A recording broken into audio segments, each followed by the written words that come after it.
Hi everyone, good afternoon. All very good pupils and punctual. Thank you very, very much.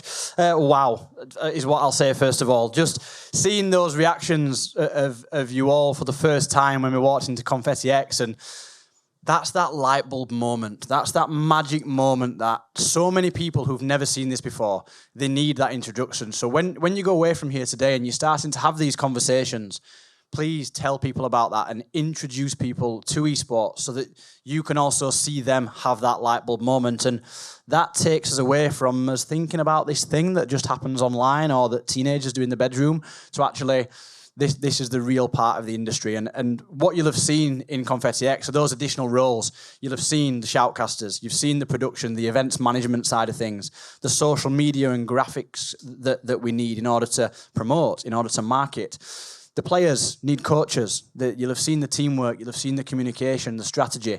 All of these skills that we're talking about, hopefully you've just seen that firsthand and you can see that this ecosystem is truly fascinating, it's ever evolving, and it really is creating jobs for the future, and we're preparing students and developing their skills with a young generation of people who are digitally advanced and technologically able, which is what employers want.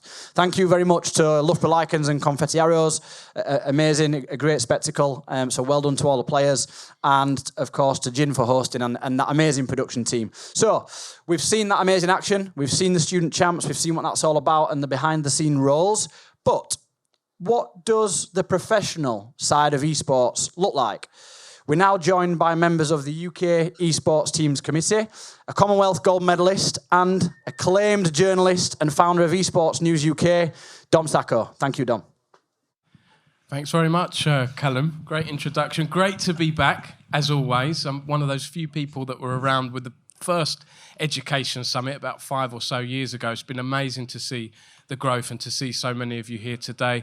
And I'm sure it's going to be a really valuable panel as well. And it was a good intro, Callum, because you mentioned the professional side of esports, and I think sometimes we have all these great initiatives at the college, school, university level. Where does that lead? Esports does have great transferable skills, as we know, but some people will want to stay in esports, and some people will be good enough to play in esports as well. So what does that look like at the professional level? We're going to explore that today and give you some time at the end as well for a Q&A. So any questions you have, we'll try and cover a few at the end as well. So as Callum said, my name is Dominic Sacco. I'm the founder of Esports News UK, an online publication, and I have worked at the British Esports Federation for a number of years. I have a smaller freelance role now. Over to you guys, if you'd like to introduce yourselves, please. This great panel we've got. Oh dear. Hi, I'm Michael Moriarty. I'm the... You okay? Sorry, mate. I was just making sure you didn't knock your water up. Sorry. Cheers, Jeff. I'm Michael Moriarty. I'm the esports manager at Wolves. Currently oversee what we do in the UK and Europe. I've been in esports for far too long. But otherwise, yeah. Ourselves at Wolves, we have esports teams in the UK, Europe, also based out in China, and we have a relationship with Evil Geniuses in North America and South America. Thanks. I'm Jeff Simpkins. I'm the Chief Operating Officer of a team called Resolve, based in the UK. We have a partnership with Williams Racing, and we compete in Rocket League and Fortnite, although not announced, so keep that to yourselves and everyone watching at home. Spoilers. You're saying that amongst the journalists here, Jeff. I'm going to all go and write that up now. That's all right, that's fine. Yeah, I've been in esports for about 7-ish years now. Started out as a pro player in a game called Rainbow Six Siege, transitioned into a bit of coaching, and then owned my own organisation, and then transitioned to Resolve after that. So it's been a bit of a journey. I'm Emma, or Emzy, or Ems, or whatever you want to call me, really. I've been in esports for about 6 months, having won my gold medal at Commonwealth. Then going to loads of events, doing a lot of talking about diversity in esports, equality, what it's like being a woman online, being a trans woman on the internet as well, and general's great banter. And just an all-around messer is basically what I am.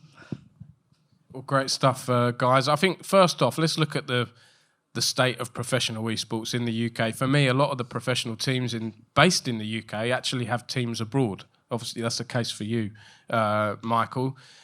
tell us a bit about, the state of esports at that top level in the UK. We do have some big teams here, Fnatic, Guild, XL Esports, and so on. Resolve and Wolves, of course. Mentioning some of those other teams in the UK ETC. We'll come on to the UK Esports Teams Committee, but maybe start off by, giving us a bit of flavour. What is the state of professional esports look like for some of these UK orgs?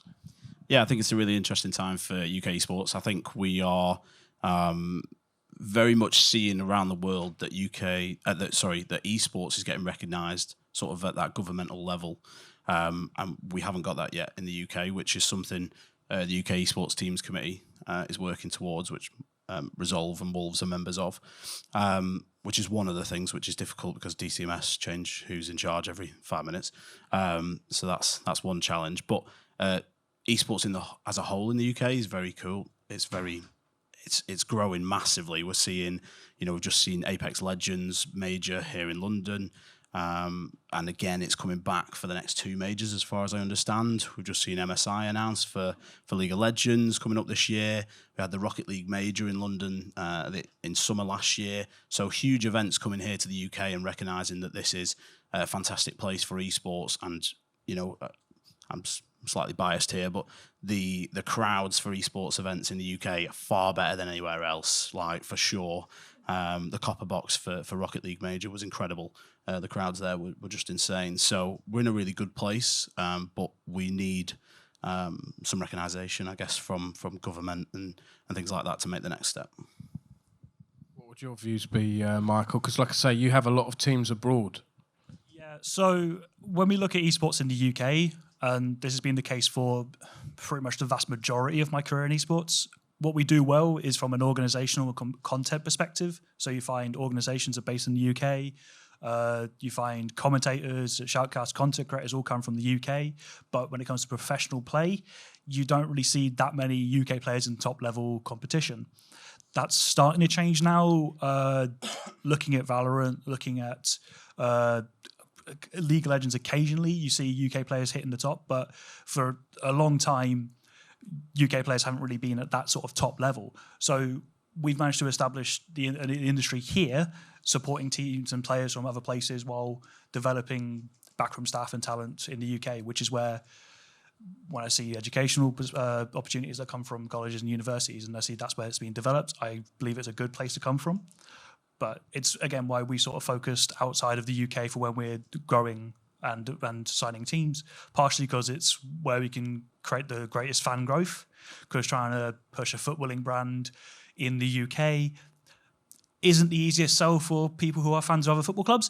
But when you use the brand in other regions of the world, even in Europe, also the Americas, Asia, it's a significantly easier time to develop an increasing larger fan base.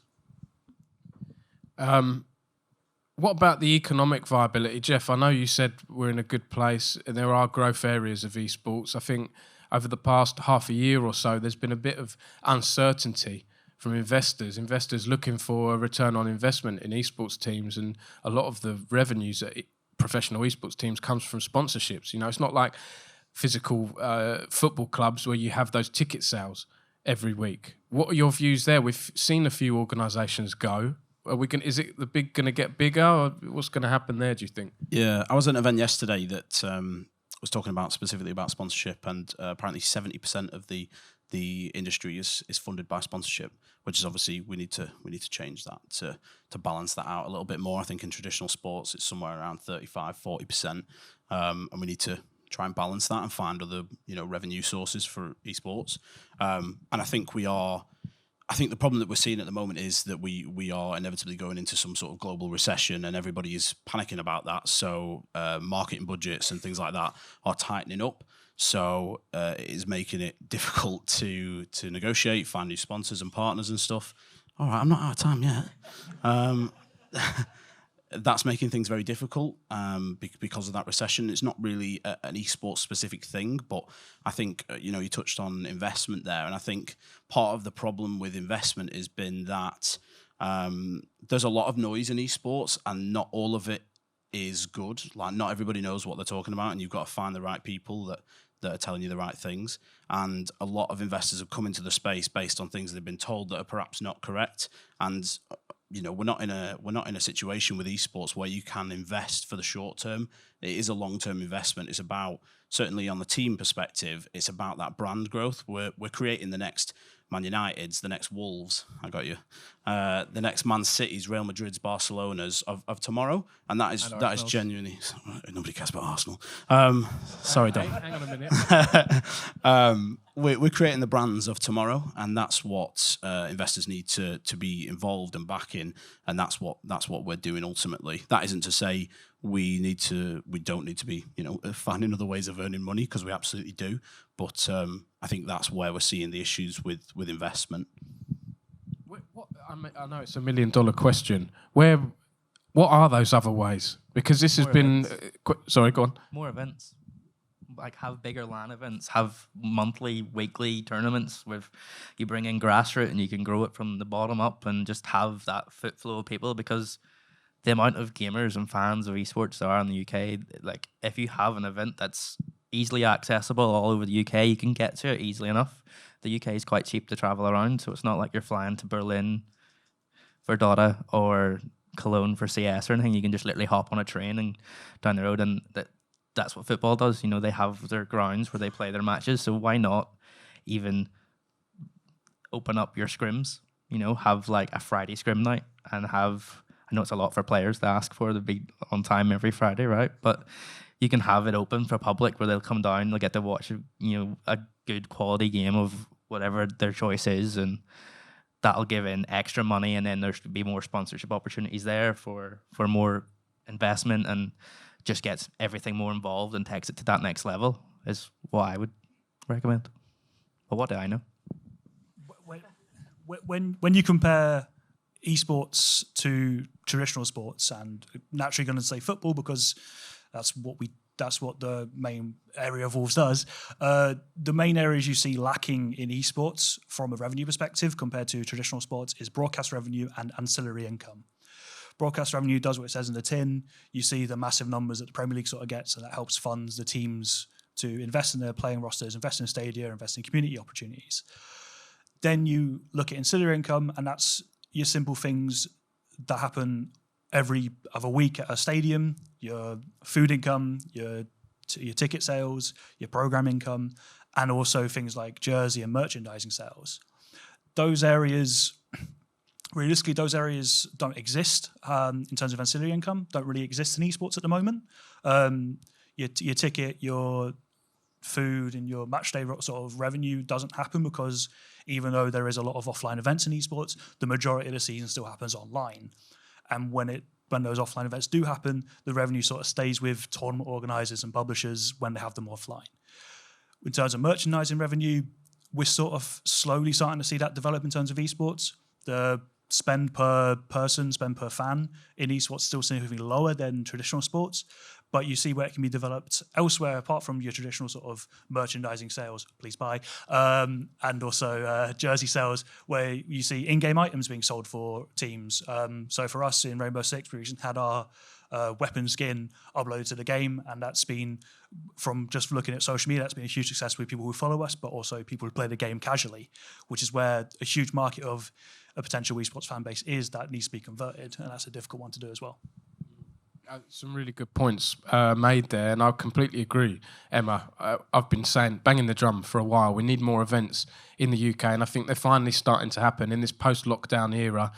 We've had the Rocket League Major, like you mentioned, Apex Legends LAN just last weekend, the League of Legends mid-season Invitational. We're going to have the best teams in the world flying to London. I'm really excited for that, and I'd like to see more of that in the future. I think there's an organisation, a more grassroots one, that emerged the other week called Fourth Wall, who, like you were saying, they are going to be hosting their scrims, their practice sessions in a live environment.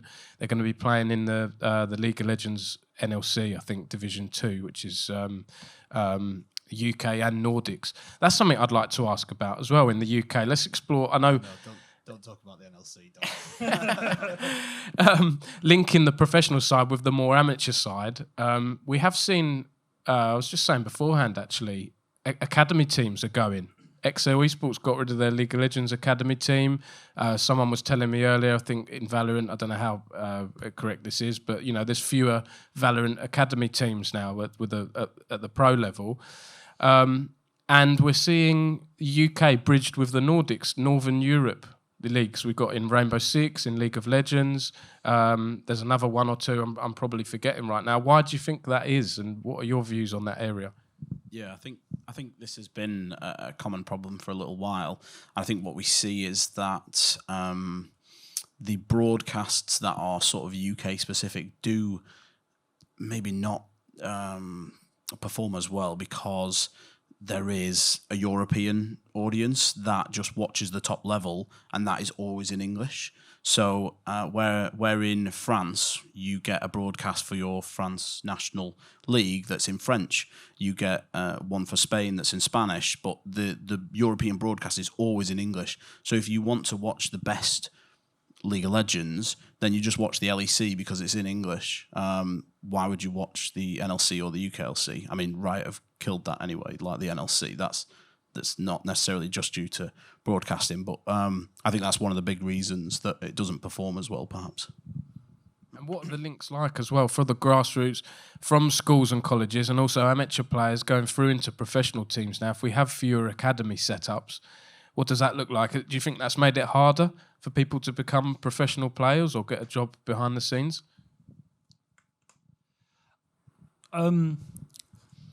It's a difficult thing. I wouldn't necessarily say so, because looking at my background in esports, it's predominantly been focusing on that sort of sub-top grassroots area of esports where those academy teams don't exist. It's always been groups of mates playing at LAN events or on online leagues, and that's still sort of where, at least in Counter-Strike and potentially Rainbow Six, that's sort of still where teams are noticed and signed to higher teams. And I believe that sort of structure can still sort of develop again in League of Legends, in Valorant, which it already is, in those second-tier sort of divisions, and come that way. Losing academy teams isn't the end of the world. It's the same sort of issue that with monetization being such a difficult thing at the top level, trying to do the same thing at a secondary level where costs are relatively similar, there's not too much difference. There's little point investing at that point where you can just invest at the top still and get the same same sort of target audience. I think just to touch on that as well, I think part of the change that we're seeing with academy teams is, and certainly something that we're probably moving more towards with academy teams, is that we're looking at talent that is yet not of age to play in these tournaments, right? And we're looking to develop them a lot younger and bring them through. Whereas before, academy teams were like Mike said, literally just another team playing in a league below. And they were probably players that, yes, some of them developed, but some of them might have already been just not good enough for the top level. Whereas I think we are going to see more investment in scouting and developing younger players. Perhaps that's how the academy model will change. I think as well, academy teams, even if they're shrinking now, they will come back, because as the grassroots esports grows in the UK and as esports in general grows in the UK, the need for academy teams will be a lot greater than it is now. Because as you already said, like the cost of running a junior division, say, is pretty much the same, and we're struggling to get the top stuff as it is. But I think with all the work we're already doing in grassroots esports and all the the student champs and all the unis and the Newell, I think you're going to have a wider sort of roster to pick from for your academies, and you can see how they perform in pressure, because you can see they've come in at college level, they've went to uni, and you can track their whole career now, so that academy teams will be more scouted and easier to pick from. It does make me wonder, are we seeing these academy teams being sort of pushed to one side and removed from the pro teams a little bit because of the economic uncertainty we're in? And has that been a bit inflated? In some games, I think some of those academy team salaries have been a bit inflated over the years. I'd love to get your views, Emma, as well. Sorry, Jeff, did you want to add something on that? Team me up. No, it's all good. I'd love to get your views, Emma, someone who is a gold medalist, who at the Commonwealth. Yeah. It's obviously a fantastic achievement, but it's slightly different, isn't it? Because that was the first Commonwealth Esports Championships. It was held in Birmingham last year. It's slightly different to having a salary on an esports organisation, playing week in, week out for your team. And, you won that in eFootball. Now, eFootball, it doesn't have the biggest of esports ecosystems, I think it's fair to say, especially when compared to the other football game, FIFA, which everyone knows, or EA Sports FC as it's going to become. What are your views on that? Do you think there's a good link there between that, the Commonwealth and initiatives like that to go in pro?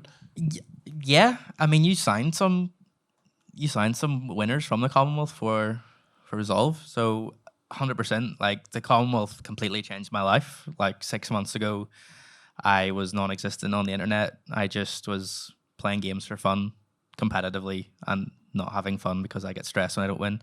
But winning the Commonwealth and then going forward to every event that like British Esports has invited me to, that GAF have got me involved in, like, for sure, like, representing your country is open to anyone and any player. You don't have to be signed to a team. You don't have to be already in esports. You don't even have to know how to play the game, as I found out.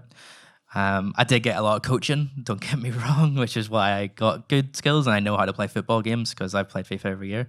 But I think representing your country and not expecting to be paid and just doing it because it's your country and because you love video games is a great way to get into other teams, because you can put yourself out there. You get to experience what it's like playing on a big stage with a big crowd, a big, massive production value broadcast, getting all the behind the scenes, the pictures, the hero shots. Like, you get to experience absolutely everything that a traditional, I guess, like a club level esports player would experience, without the salary, obviously. But you still get that taste, and the glory of it being your country is all you have to do is apply and go through qualifications.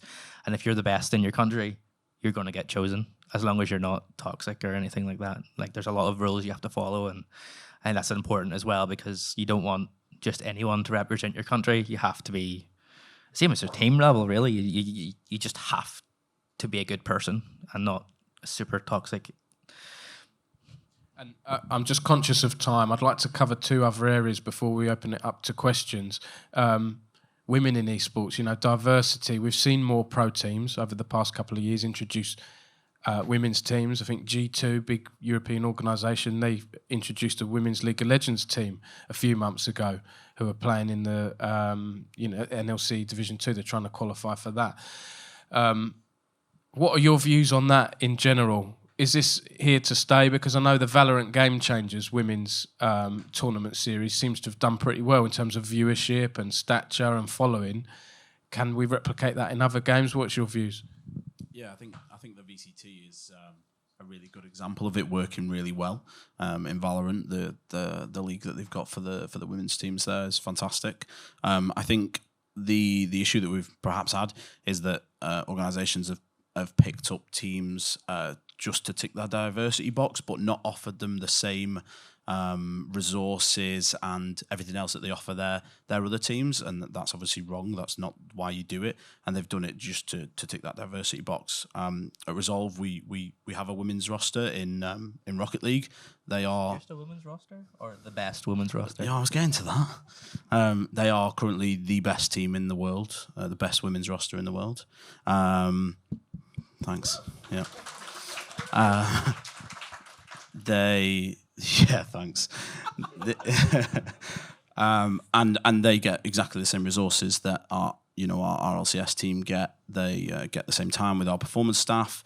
They have coaching with the same coach that is currently coaching our RLCS team. So it's important that it's not just about having them there for the perspective of having women in esports. It's actually offering them a platform to grow and to provide value to that community, and also to give them role models to encourage more women to come into the esports scene, because we are seeing more and more women coming into the scene. We are seeing more women at the pro level, and we need more of that. What are your views on the whole women's esports setup, Emma, as someone in the space? Because there are some women that say, we don't want women's only leagues, we want to be mixed. But the problem with that is, at the top level of esports, it is predominantly men playing on the stage and everything, and then media look at it, BBC and whoever, and you get the same old narratives. Why is there a gender problem in esports? Well, esports is mixed. It's not like football where you have men's football and women's football. It's mixed, but we have a lack of women pro players. What are your views? To use a quote I've used before, thumbs are thumbs. Like, anyone can play a video game. Doesn't matter on your gender, your age, whatever. I mean, you do start losing some hand-eye coordination with age. But he's younger than me. You don't get to that top level without having that experience. And to break into a team as a woman is hard enough, because one, that means you're taking someone's spot, you're breaking up the synergy of a team, and you're like, a lot of people will just do it again to tick a box. You've got, we've got a female player, it's fine. But I think the importance of female leagues gives us more chance and more opportunity to showcase more talent, more female talent, to give them the experience to go to know how to handle the pressure of playing on a stage, to know how to handle the pressure of being in a close-knit team where every single move you make in the game is going to be analysed. Like, everything you do playing for a team is scrutiny down to like your first movement from the get-go.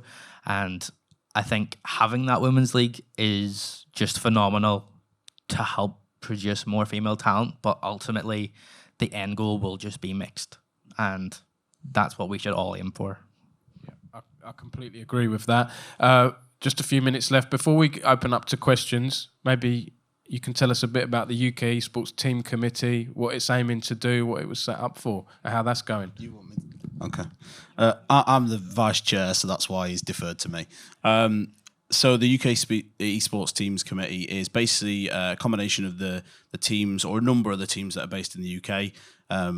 We haven't accepted every single team into that at the moment. It's not that we are creating some sort of ceiling. It's that we are basically letting people in who basically meet the values that we're looking for from UK teams. So I've come under a bit of a flack. I don't know if Jacob's in here, but he's been having a go at me on Twitter about this. So I'll make sure that we talk about this. So we've been meeting for about 12 months now. We have had a bit of inconsistency in the chair and vice chair positions. And we are slowly looking to achieve things that, as I said earlier on about getting government to recognise esports in the UK, we have established a set of principles and values, and we have invited teams outside of the UK ETC as well to sign up to those values and principles. And one of the things that we're doing at the moment is basically providing a checklist for UK teams that are either existing or looking to start, basically to say this is what you need, like safeguarding policies we talked about earlier. Make sure I tick that check, boss. I got you, Mike. And various other different things, basically trying to professionalise the esports scene in the UK from a team's perspective, collaboratively and working together. That might not have been a word, but yeah. No, that was a great answer. We've only got 1.5 minutes, and maybe one question, two questions, but I really want to open it up to the floor. If you have any questions for the panel, first one there. Thank you, Saul.